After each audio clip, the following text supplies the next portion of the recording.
Concerned about youth unemployment? How about underemployment?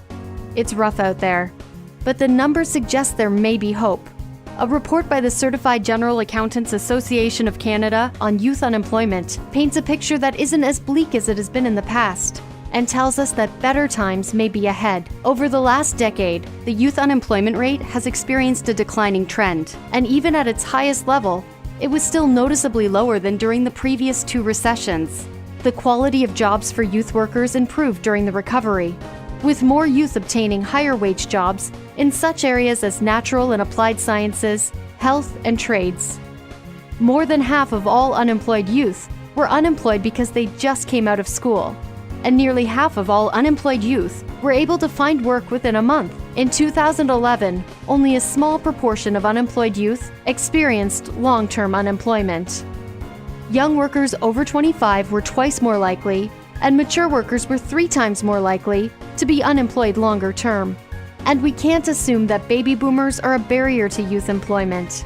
Even though the working population of older workers is expected to grow by half by 2017, they aren't expected to seek the same jobs as youth.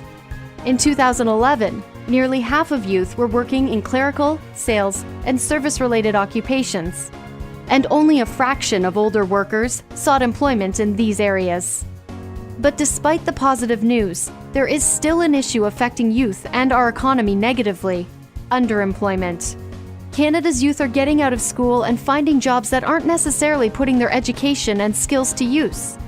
Underemployment erodes job satisfaction, affects the quality of work performed, and causes people to give up on their career goals. It can have long-term effects too. People become emotionally scarred, lose their ambition, and have increased psychosocial stress, affecting their overall physical health. The consequences of underemployment experienced by individuals are also spilling over to affect businesses and our economy as a whole. CGA Canada calls for research to be done to look into the causes of underemployment. It's something that those involved in public policy should invest in, from businesses and educators to community organizations and not-for-profit groups. For more information on CGA Canada's Youth Unemployment Report, visit cga.org/Canada/employment.